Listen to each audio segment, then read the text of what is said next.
Next up at UFC Vegas 28, we have Jamie Mullarkey versus Devonte Smith. Jamie Mullarkey, 13-4 in his career, 3-2 in his last 5. Devonte Smith, 11-2 in his career, 4-1 in his last 5. And finally, we've got a matchup with two guys coming off of a win. Jamie Mullarkey is coming off that beautiful knockout win over Kama Worthy in under 1 minute. I picked Jamie in that fight. Couldn't be happier with how that went down. Jamie's a competent striker. He's not great anywhere, meaning with his striking.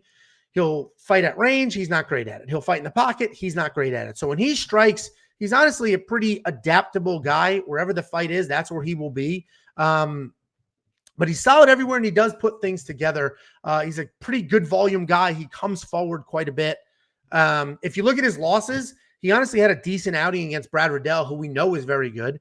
He has a loss to Volkanovski, the champion, in 2016, and has a nice body of work under him. The story there is he lost to Volkanovski and then said, that guy beat the crap out of me. I want to go train with him. So he moved himself over to there, started training there, and we've seen the improvements in his striking because he is primarily a grappler. That is his roots. Those are his roots, is the grappling.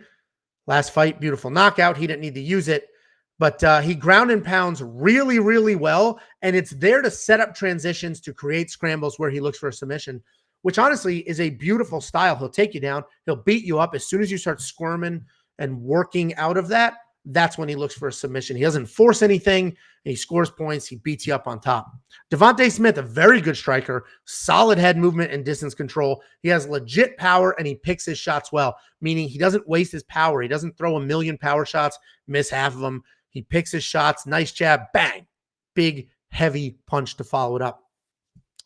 As Mullarkey comes in for a takedown, you can expect those are the shots that Devonte Smith is going to pick.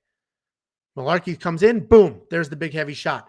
Devontae's probably going to try to keep Mullarkey away with that jab. And then again, as Mullarkey commits, that's when the big shot will come in.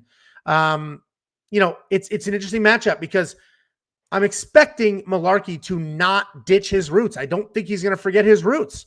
I see him going back to the grappling. I see him coming forward, working from there, looking for takedowns. The trouble for Mullarkey will be that Devonte Smith, at least in the UFC, has a 100% defense against takedowns. Never been taken down in the UFC. Granted, he hasn't fought anybody with a wrestle-first game plan, but he can only deal with what he has in front of him, and he's defended every single takedown that's come his way.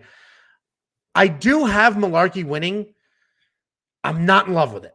I have Mullarkey winning. I think the growth he's had in the striking department will help keep him alive on his feet, and then he's going to look for some takedowns. Hopefully, he's a smart enough guy. He's coming out of a good camp. They have solid game plans. They're not stupid.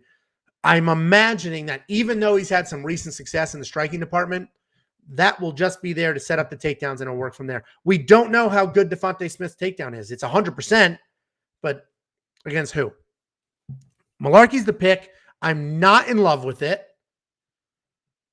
And if you're on the other side of it, both of these guys are fantastic for DraftKings. If you think Devonte Smith's going to knock out Jamie Mullarkey, who's going to come in sloppy looking for a takedown, or come in with his decent but not great striking, then Devonte Smith will score you 1,000,000 points. If you think Jamie Mullarkey is going to come in here, have some solid point striking, there's not enough power. I mean, he knocked out Kama Worthy, but that's not going to happen with Devonte Smith.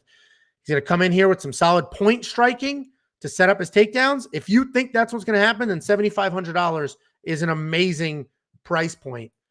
DraftKings, whatever side you're on, go for that side. I'm not going to convince you otherwise. But what I will say is Monkey Knife Fight, I do like the more and more.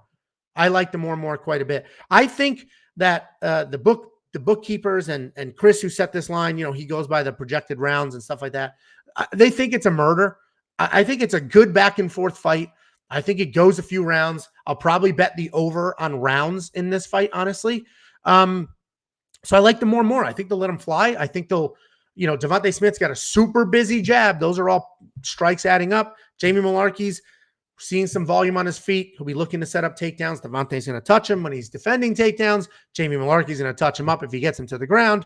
I like the more and more Monkey Knife Fight. That's probably my most confident part of this fight pick. wewantpicks.com/MKF. If you've never done Monkey Knife Fight, it's super easy. It is a ton of fun. You literally see the strike line on the screen. and you just say more or less, and you can triple your money, 2.5 times your money with a win. wewantpicks.com/MKF. If you're watching this live, play that line now because they move. Chris lets us keep the lines where they are, and then in the morning after we air, he moves them based on the money that comes in, based on the feedback that he gets. So if you like it, hit it now before it moves.